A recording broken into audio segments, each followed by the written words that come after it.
Hey folks, this is Chris Johnson at Living Waters Fly Fishing with another online fly tying tutorial.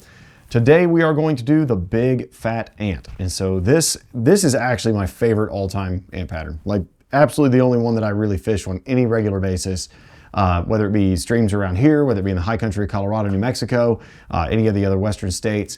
The fly was originally created by a gentleman by the name of Bill Trussell. And Bill Trussell is a very dear friend of mine.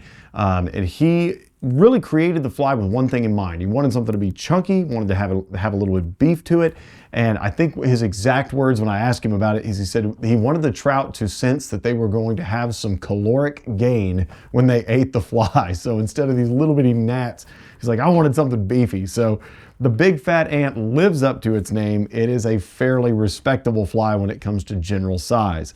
So to get started, we are going to use a TMC 101 in a size 14. You can use it bigger or smaller, however you see fit.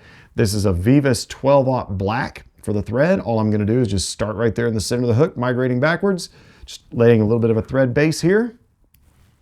And you could tie this, there's several different color varieties here. I'm gonna cord this thread up a little bit. You can see how it's split in there. All I do is just twist the bobbin a little bit, and that will cord that thread up to where you won't have that fray problem there. But anyway, when you look for this fly, it is commercially available. So Bill was kind enough to let me submit it to Umpqua and actually get this produced en masse for the entire globe. And it comes in 3 different colors. There's a Carpenter ant, just kind of your standard black ant. And we also have a fire ant that has a red head that's more the original color scheme. What we're gonna do is take just some standard fly foam. This is just a 2mm fly foam. All I'm gonna do is tie this in right here at the bend of the hook. I'm gonna come over it like so. I'm going to capture it. That's all I'm wanting to do there. Just kind of make sure that you're about where you need to be, straight up and down on the hook. And here's one of the unique things about this. All I'm going to do, I'm going to make 2 segments. First one, it's going to be right here. I'm going to come in and cross over and make a segment with this foam, just like that. Pull this back, move my thread a little further forward there, and then do the same exact thing. The second segment is smaller, just FYI. Pull that back, move this forward, come in here and trim this off tight.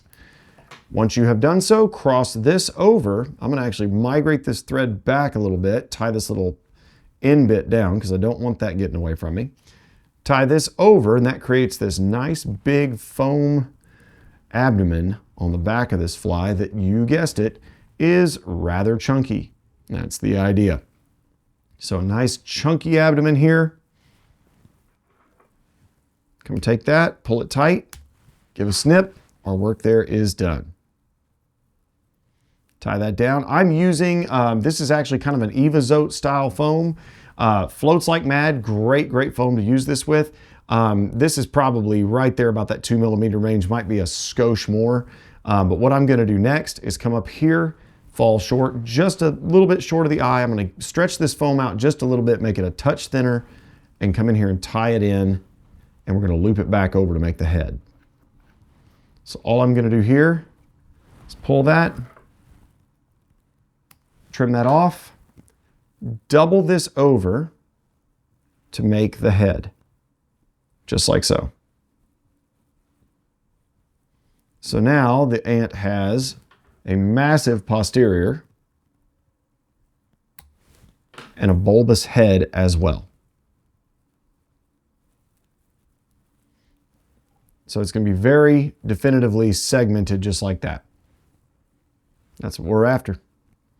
Come back here, we're going to add a series of materials. We are going to add rubber legs, CDC, and some hackle. So first things first, because I love tying CDC, I'm going to cord that thread up again.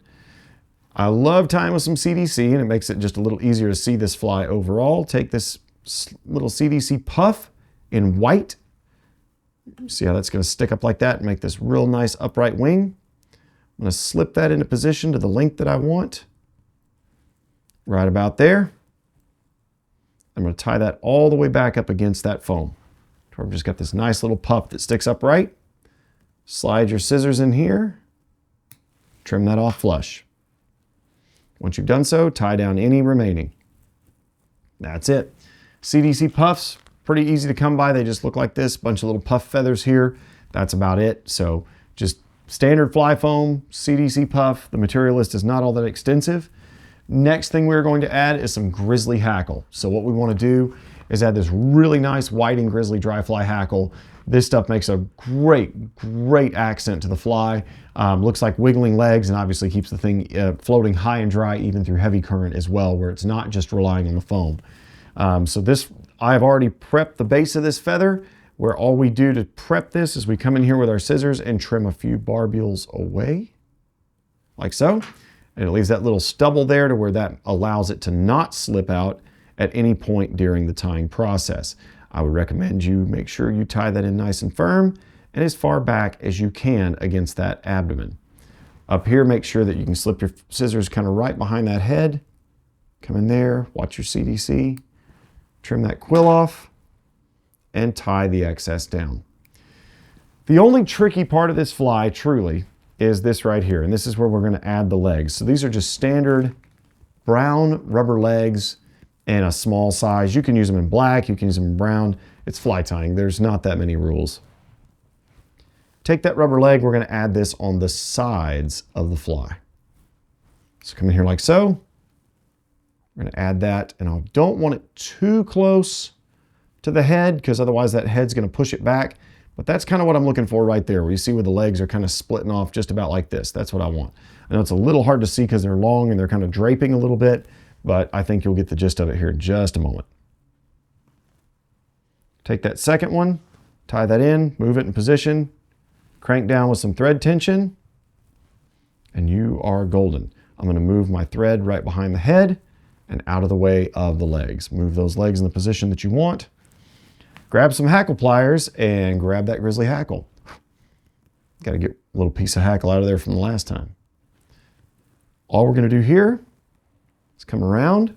You're going to have to watch your legs, so make sure those legs do not get entrapped by that hackle at any point.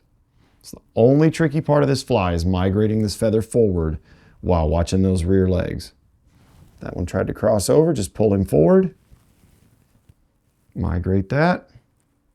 And then right here is where things get a little interesting. You have to jump these legs rearwards and jump the hackle forward like that. If you'll notice, I'm going to actually pile up a couple more wraps there to keep those forced rearwards. I like making sure that those feathers are, or excuse me, those legs are pointing more to the rear than towards the head of the fly. After that, I'm coming in here and finishing that feather out right behind the front legs. Gonna basically weasel my thread right through all those hackle barbules, trying not to trap anything. Once I've given some securing wraps, move these legs out where I want them, move those legs out where I want them. About like so. Strip everything back. Make a couple of wraps, and if you want, you can even jump up and under and get right behind the hook eye. This is the part where we're going to come in here and trim this feather off. I want it as close to the foam as I can get it. I'm going to come in here without cutting my leg or cutting my thread. I'm going to cut my legs. Move the legs in the proper position in reference to the head. And that's about what we're looking for right there. You got one little unruly one, but they're unruly, just make them do what you want them to do. There we go. I like them a little bit shorter than that. Ants don't really have legs that are all that long, but that right there is exactly what I want. I'm going to come in here with a whip finisher.